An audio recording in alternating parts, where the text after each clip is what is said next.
Hi, I'm Jason Sterling, and this is an RM Cascadian Gamer Dad video.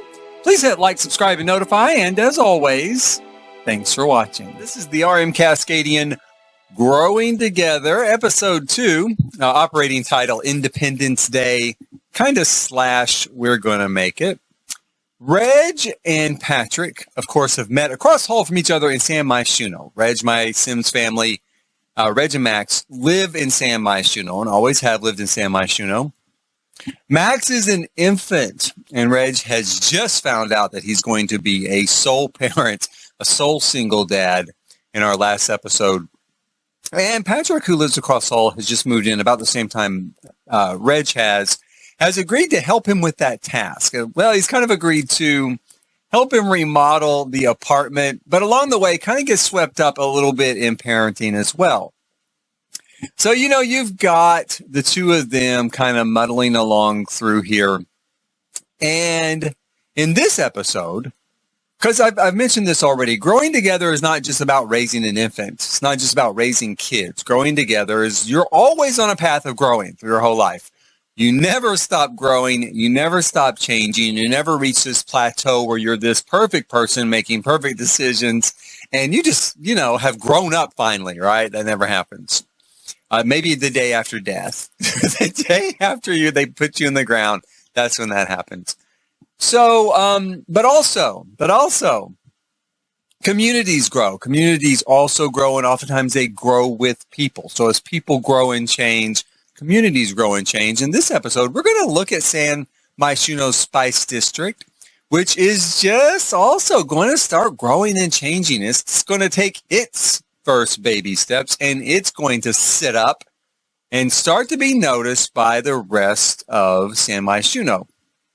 Because as we start, Spice District is a little bit of a forgotten child, right off to the side. Maybe they're the forgotten middle child. They actually would be the oldest child, because I think they're supposed to be like the first neighborhood in San Myshuno, right?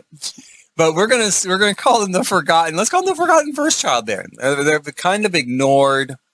Not a lot of attention is paid to this district. And we're going to start this episode in Patrick's apartment. Patrick is there. Reg is meeting Patrick. They're going to hang out for the day. They're going to maybe go to dinner. They're going to do some stuff, right?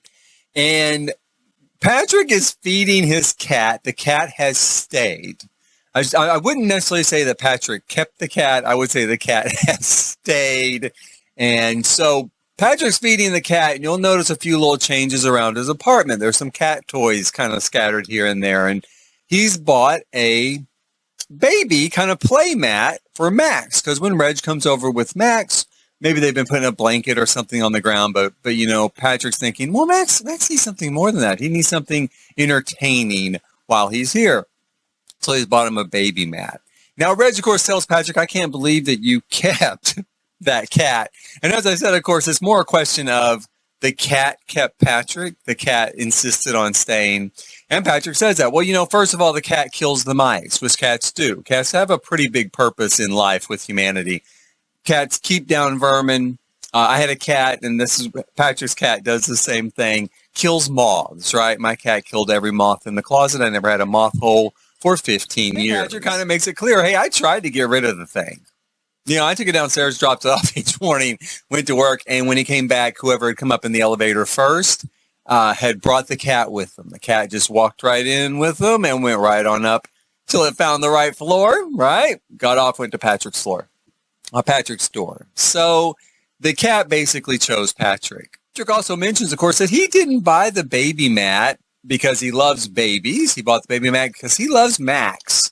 See, Patrick's not a baby person. It's not a kid person. In fact, that's completely opposed to who he is, right? But he likes Max. He's a Max person, so that's why he got it. I think that he's already subtly changing because he's not. He just happens to like Max. And he and Reg share a little bit of the gossip. The Danes have moved into the building. The Dane family. The Dane family is another family that I created when Get Together came out. Maybe before that. They're one of the first families I actually made in game. And they moved to San Myshuno too. They wanted the experience and the excitement of living the city life. And in this case, I've kind of retconned the original story because originally they moved in with city living and their child was a child because there were no babies and there were no toddlers.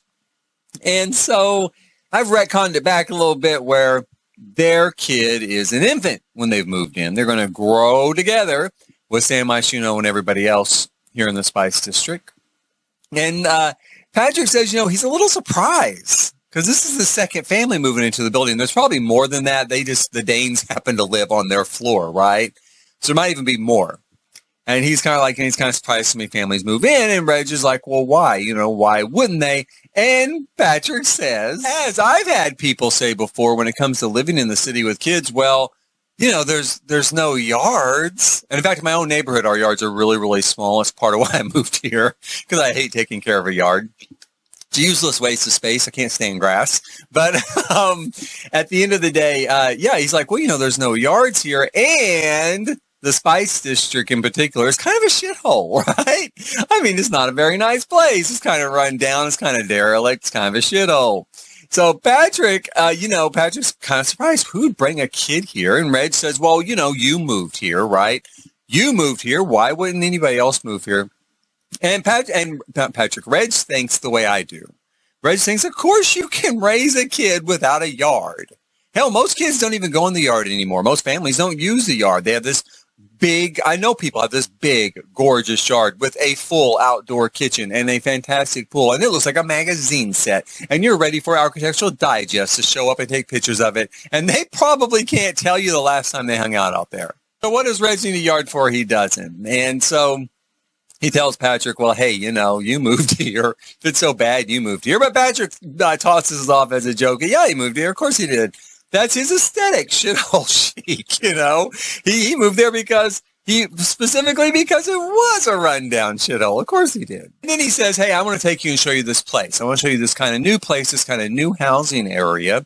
And he's going to take Reg to see San Sequoia, right? The perfect suburban dream. So he's going to take him to see San Sequoia, and that's where they go. And the first thing that Patrick says when they get there is, hey, look around you. This is the sort of place that people raise kids. Now, Reg is not a big fan of the suburbs, and he says, no, this is the sort of place where people sleep and where they watch TV. And believe it or not, that is what people do in the suburbs a lot. They sleep and they watch TV.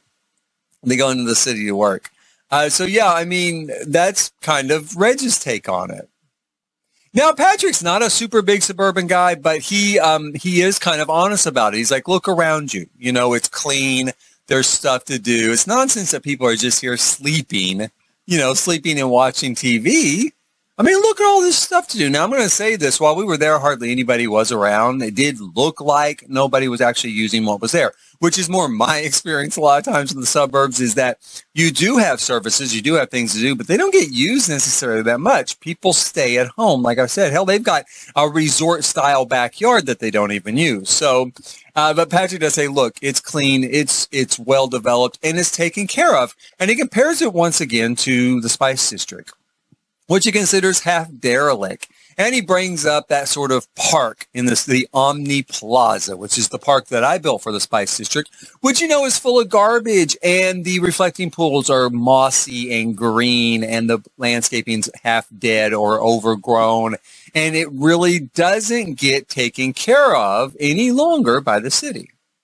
And he mentions to Red that, hey, he even contacted the city about it. And, and the city sent back a sort of vague form letter telling him, as cities do, well, we care that you care, but we're not going to do anything about it, right? A sort of vague response of, well, hey, we'll look into it sometime after the next election and maybe we'll send the garbage truck by or something, And he throws in that even the homeless have given up on it because they basically have. And part of that is, as Reg points out, well, it's too hot in the summer with the concrete and too cold in the winter with the concrete. A lot of times you get homeless people in warmer climates, which is why even someplace like where I live, Oklahoma City, we do have quite a few homeless people in my own suburban town. We have quite a few kind of transient homeless people, although also semi-permanent homeless people. But a lot of that comes down to the fact that our weather, as much as I may bitch about it from time to time, is pretty benign. It does not usually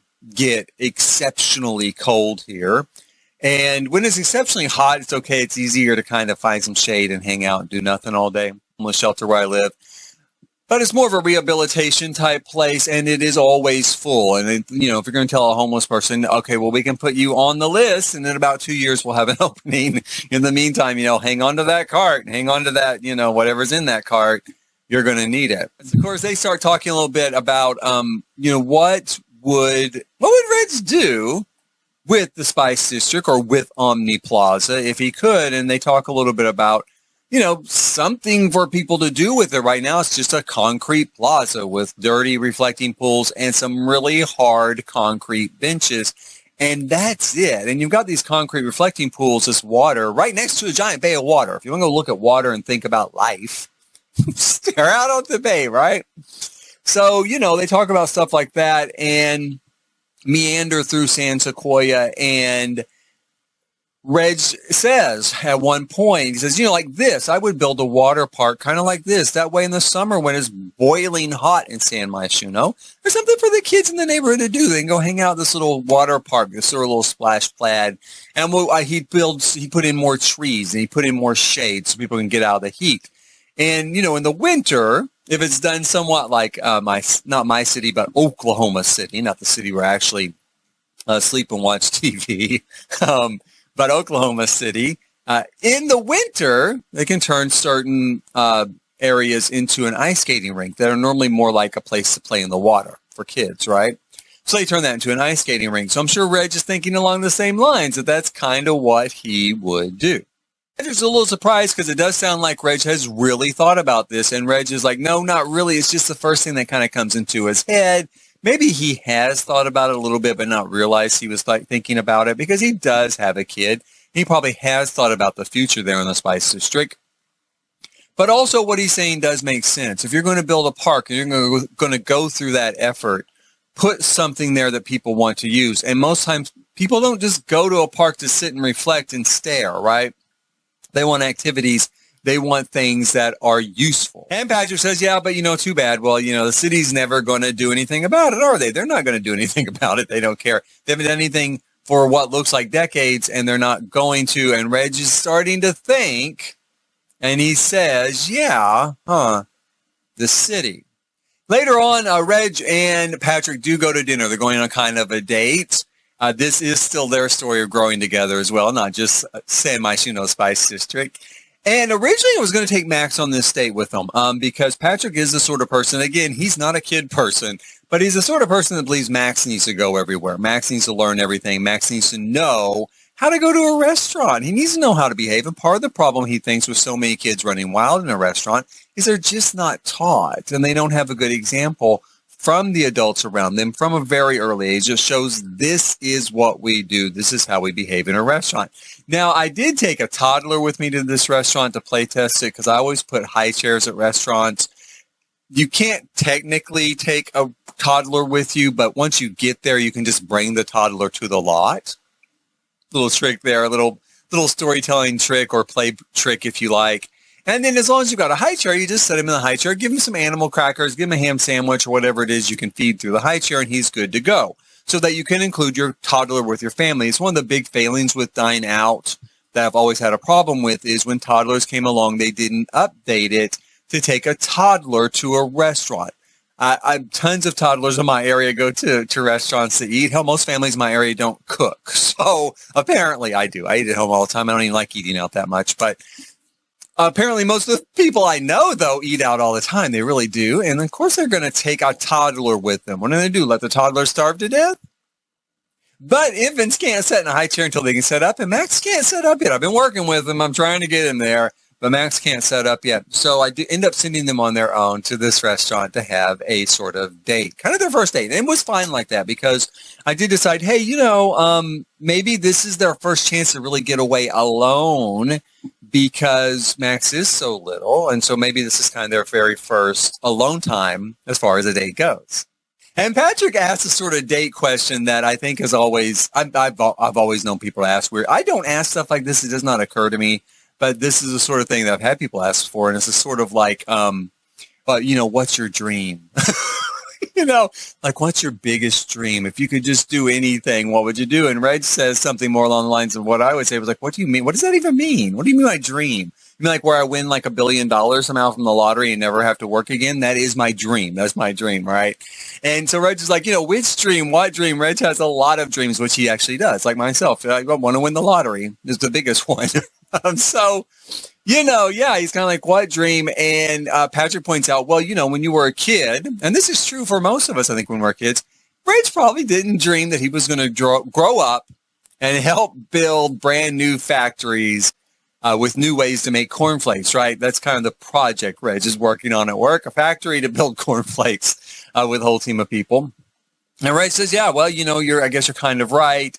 And he tells him about his dream to build not the REM at the time, because REM stands for Reg and Max, but the Cascadian, an airship, and he would take Max on a trip around the world, a never-ending trip around the world, where that would be Max's school. Max would learn all about different cultures and different people, and education would be experience, real things happening on a real daily basis, and that's what he would do.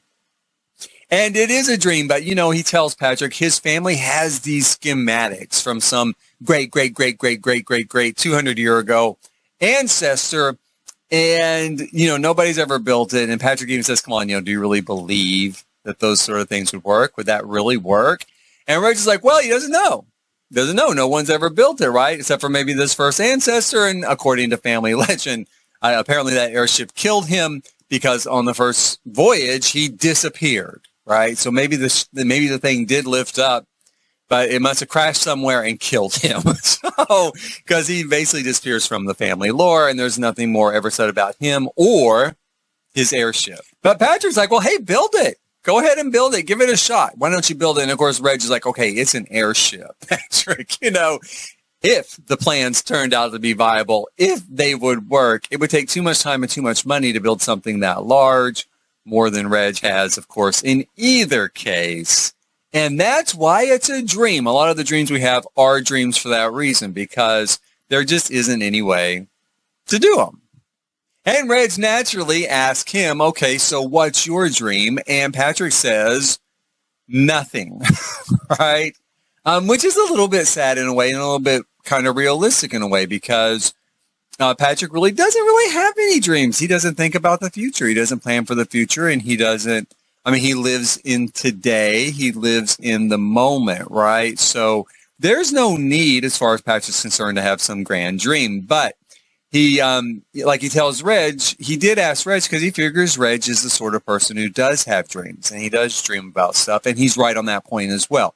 In that, yeah, Reg thinks about the future. Reg plans for the future. Reg actively lives more than just this moment.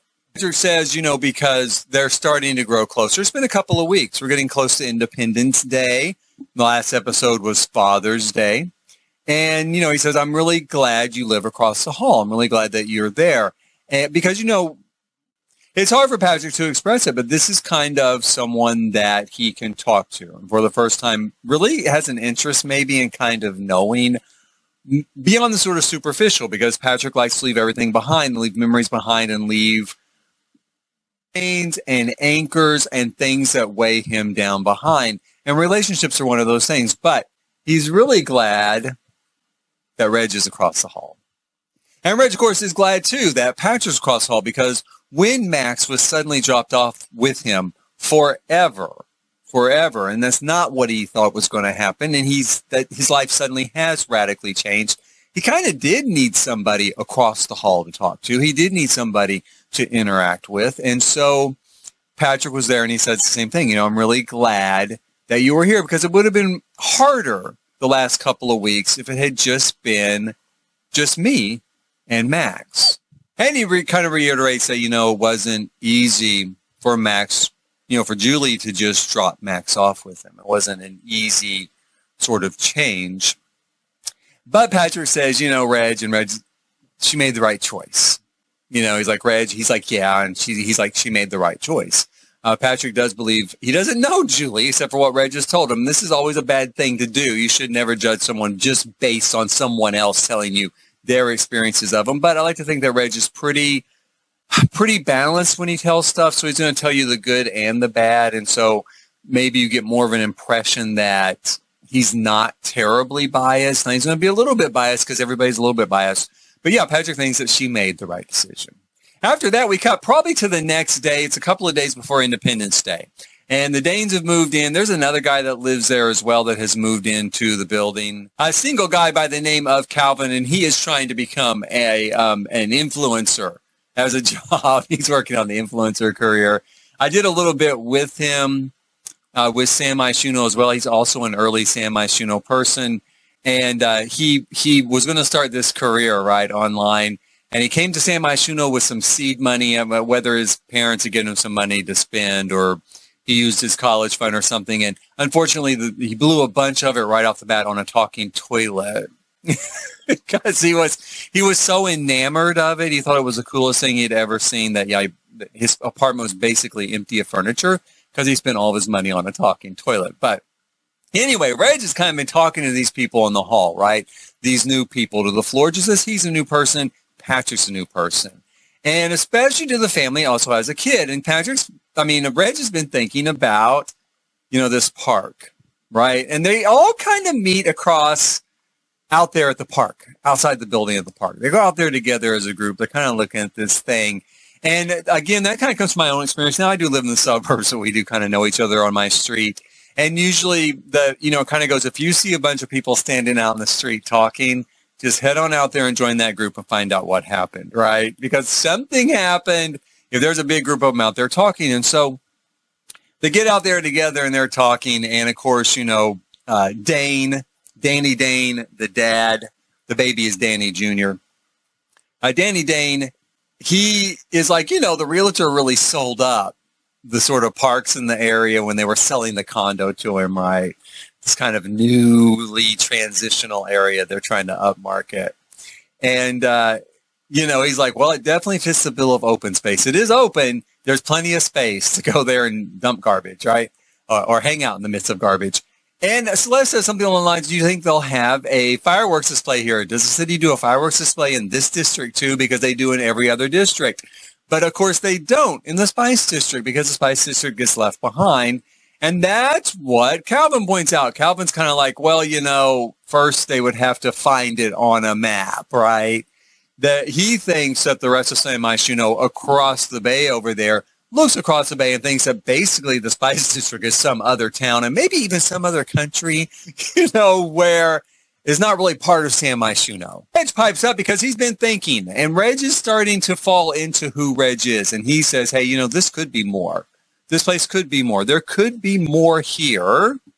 And Danny Dane brings up, just like Patrick did, well, yeah, but the city isn't going to do anything, are they? And Reg interrupts him and says, okay, wait, because this is true. They're the city. The city isn't some outside force that comes in and forces you to do things and you have no control over it.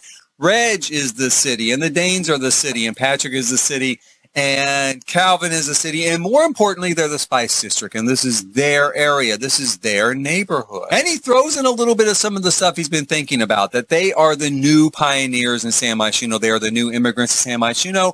Immigrants have typically always come through the Spice District, right? That's where they've always come from, or new people to San Myshuno. San Myshuno was settled in the Spice District. That's where people always came through. That was the big port for the city. Now, the city's changed over time. San Myshuno is not really a port any longer.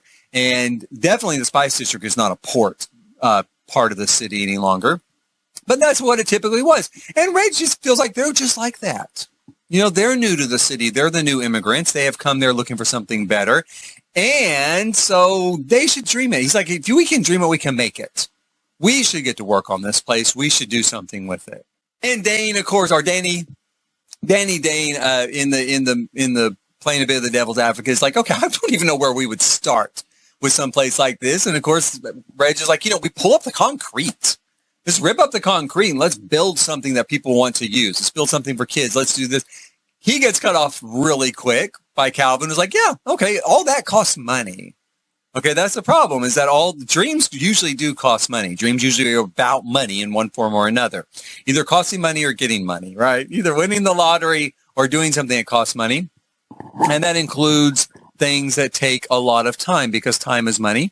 And he's like, without the city, what are we going to do? And Patrick jumps in, because this is how Patrick thinks. He has always worked for corporations, and he knows how corporations think. And he's like, okay, yeah, but maybe we could get a sponsor. And in fact, he already has someone in mind. He's thought about this too, since talking to Reg in San Sequoia. And he already has someone in mind. He's like, maybe we get a sponsor. And so Celeste comes in. She has a kid. She's like, okay, fine. And she dreams, right? She dreams. And she's like, I'll participate in this dream. And I'll assume that we're going to get all this free money, right? And that this is going to happen. Something like that could happen. But what will we do in the meantime? That's months away. And we're still looking at this for now, right? They're about to have their first holiday in San Sequoia. And they don't, they're just looking at a big concrete pad of garbage. It's like, we can't just peel up concrete. You can't just roll it up, right? You have to get a jackhammer up concrete. And Reg's like, you know what? We can't. But we can pick up garbage, and we could start there. And he's kind of undone by the fact that there's just garbage everywhere, right? Because there's actually dumpsters and garbage cans there that half the time the garbage isn't even in those structures. It's just like people just throw it on the ground next to the can. He's undone by that. So he's like, let's get all the garbage into the actual garbage cans. And then it's, he's like, let's get them out of here. Let's push these dumpsters someplace else. The city put dumpsters there because people were dumping garbage. So they're like, okay, well, instead of stopping people from dumping garbage, that's always an option, cities, let's put dumpsters here. That way they'll get a clue and they'll put the garbage in the dumpster instead of just throwing it on the ground. But all dumpsters really do is just encourage you to bring garbage there, because it looks like it's supposed to be the sort of place where you put garbage when you put a bunch of dumpsters at a park. It's like, Reg, I keep calling him Patrick. Reg is like, hey, let's go ahead and put the garbage where it belongs, inside the dumpsters, inside the camps. Let's push them the hell out of here. Push them behind some building, like the building next door. Let's push them over there. Let's get them out of our way. Let's clean up the grime. Let's pull out the dead plants. Let's see if we can save the live plants. And you want to have a fireworks display, then let's have the first annual fireworks display and cookout here in the Spice District. Celeste, of course, thinks that's a lot of work, because it is a lot of work. It's going to be a lot of work, especially scrubbing up that grime, right? And Reg is like, yeah, it is a lot of work. Guess what? Everybody new to this district that came to that district, they've always had a lot of work to do. They've always had a lot of work. No dream was waiting for them when they got there. No matter what dream they had, no matter what dream they were sold to get them there. And most of the time, new people to a new area were sold a dream to get them there. It ends up being a lot of work to realize that dream. It ends up being a lot of work on the part of the dreamer to realize their dream. And even though Reg has been comparing them to new people to the district and comparing them to immigrants, he points out, hey, you know what? In this case, this is going to be a lot easier work than the people in the past had. And we're going to have a whole lot more resources at our disposal than the people of the past had. So we're already starting a leg up. And so he's like, let's get started. Let's get this done. Spread it by word of mouth. Tomorrow not tomorrow, be like maybe a couple of days. Let's give them a couple of days to get all that mess cleaned up.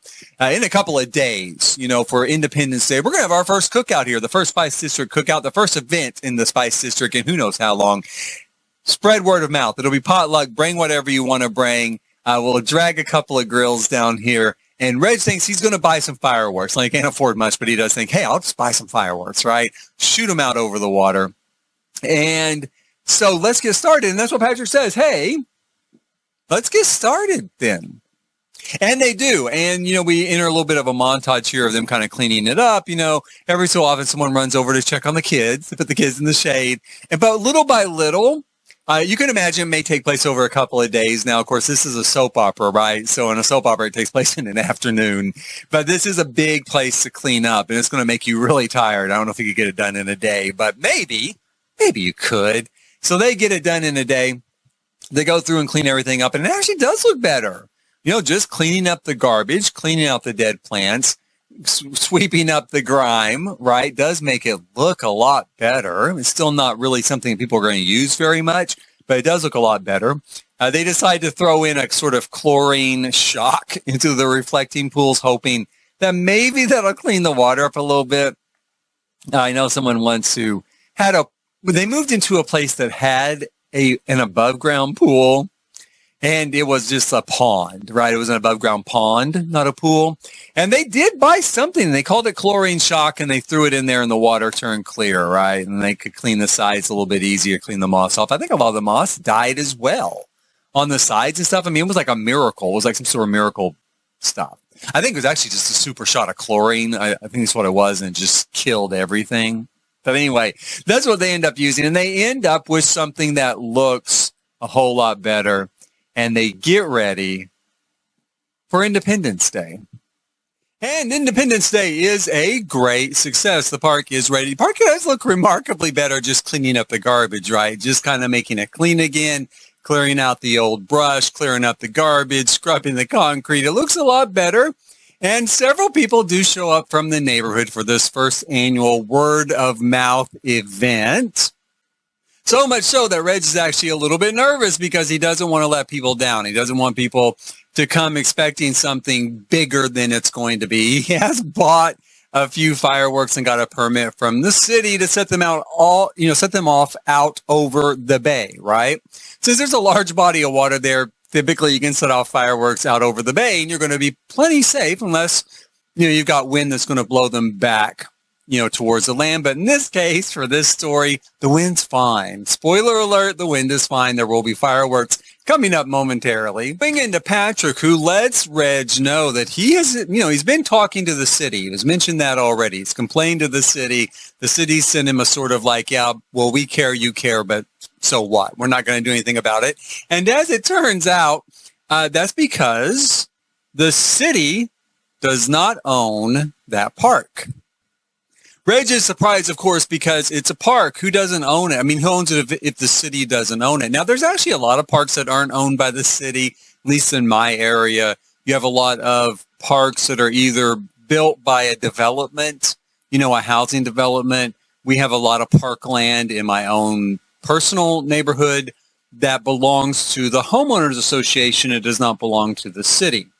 There's also downtown, though sometimes there'll be like sort of private plazas or private parks that are next to an office building that are sort of semi-public. People can come and go and use them, as they will, but they're not actually owned by the city. They're owned by the corporation that owns the office building next to it.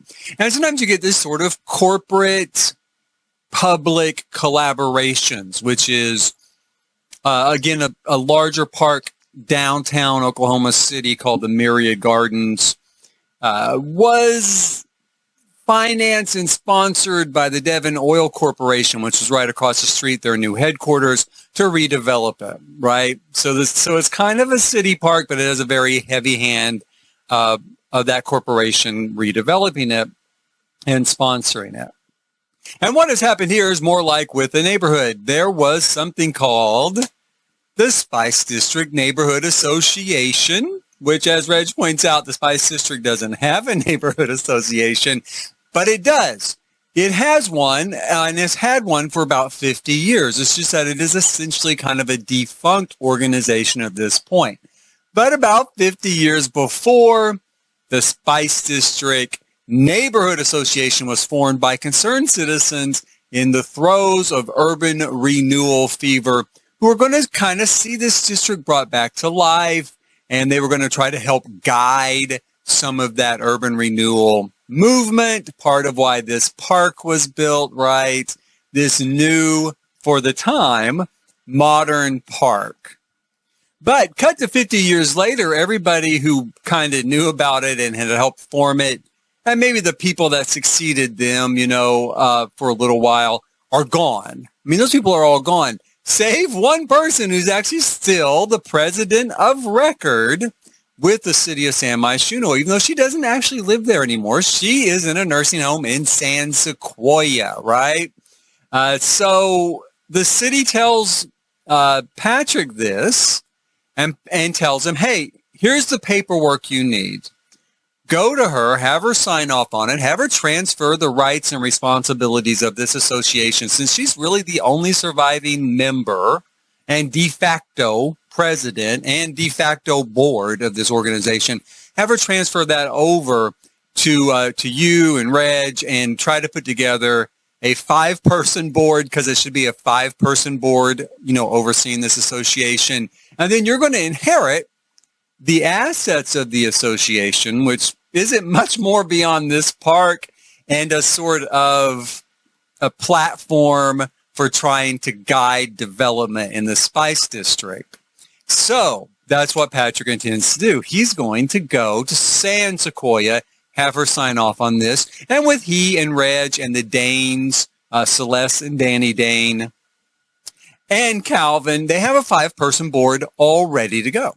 Reg, who wants this, also realizes this is happening really fast. This is not what he expected. I mean, it was a dream. It was a dream they're going to convert this park into something that people will really like and really use. But the idea that they could actually do it and that they would, in fact, own it, that's a whole lot different. That's like real, right? That's like when it gets real. That's when the realness hits the fan and blows into a million pieces. He's like, wow, wait, what about money? What about liability? And Patrick says, well, let's touch on liability first. Apparently, as part of the original agreement 50 years ago, this sort of urban renewal scheme that was going to get started in this park was just step one of rehabbing and rehabilitating the Spice District, to draw back business and draw back people to this new modern era, right? Because the Spice District 50 years before was seen as kind of old, run down. People don't want to live in that. They don't want to live in those old brownstones, those walk-ups. They want like a new tower. And that would be kind of what I would think was probably planned, was this idea of a whole bunch of glass tower apartment buildings with first floor retail and some concrete modern plazas with reflecting pools, right? Something very modern, very 70s brutalist style. So as part of those sort of schemes with the city, which was a big PR thing back in the 60s and 70s, it was in Oklahoma City for sure, the city agreed to put the park under its liability umbrella. So as part of its group insurance for the city. Most cities, I assume all cities, have insurance on their public spaces. Then if somebody is harmed on a public space, if they hurt themselves in some way, then they have insurance to fall back on if they get sued, right? So they agreed for this park to be under that liability umbrella, and to also provide a few basic services like trash pickup, right? So that doesn't solve everything else, though, does it? Because there's a lot of stuff that goes along with maintaining a public space beyond trash pickup and insurance, and that's money, and that's what Patrick comes to next. Like, yeah, I mean, we can do anything we want with this, but to maintain it, and let alone redevelop it, does take money. But he'd already touched on this, a couple of days before, and it's something he's been thinking about. And Patrick's used to working in this system, right? He's used to working for corporations. He's used to the idea of corporate sponsorships. He's used to the idea of corporate PR and corporate marketing. And the company he works for, of course, is developing the new high school for the Spice District. And they really would like to continue that and develop a new elementary school for the Spice District. But to do that, right, to need an elementary school, you need families. And to get families, you need a family-friendly environment. And that corporation would love to have its name associated with that friendliness, right? Like, look, here's this great corporation that builds schools, and they have sponsored this wonderful family park in a neighborhood that is in a transitional phase, meaning it could fall either way. It could become a really great area, or it could become an even worse area. So yeah, they've agreed to help sponsor this new park. Patrick's kind of presented them with this idea, right? Maybe they've been looking for a way to get involved in the Spice District and generate some good PR for themselves. Again, that's something that's pretty typical with corporations. They want to work in this community. They're going to try to figure out a way to generate some good PR with the public, with your average everyday Joe on the street. But as Patrick points out, it's probably not enough to float the entire park, especially with redevelopment. Redevelopment's very expensive. But he's confident, and this is also true, if you can get a big name on as a sponsor, then it's easier to pull in maybe some of the smaller names, a whole handful of those, and that will help provide the excess money that you need to further your development and further your maintenance of that development in the future. So like maybe the corporation that Patrick works for would actually be able to pay for the redevelopment of the park, but you're going to need these other smaller sponsors to help pay for maintenance as the years progress. So maybe stuff like local businesses, like if there's a local coffee shop or a local restaurant, they might agree to a certain sponsorship, and you put a plaque in the park and you give your thanks to these local businesses that provide this sort of yearly sponsorship for the public. And of course, with that, Reg is thrilled. Reg is super excited. They are going to be able to do this. This is a dream come true, right? It's a moment in life where dreams do come true because this is a soap opera. And so it worked out remarkably quick. In reality, of course, it probably take longer than you see here. And to redevelop the park would probably take about 2 years, maybe even 3 years. We're going to do it in about 2 months in this story, again, because it's a soap opera storyline. But yeah, it's going to happen really quick. And so Reg is thrilled, and that's what we're going to do. We're going to jump into sort of a montage here of Reg and Patrick and Max as they build this new park here in the Spice District of San Sequoia.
And that was that. And I hope that you'll hit like, subscribe, and notify. And join me next time for episode 3. Episode 3 is called The Best That You Can Do and Labor Day.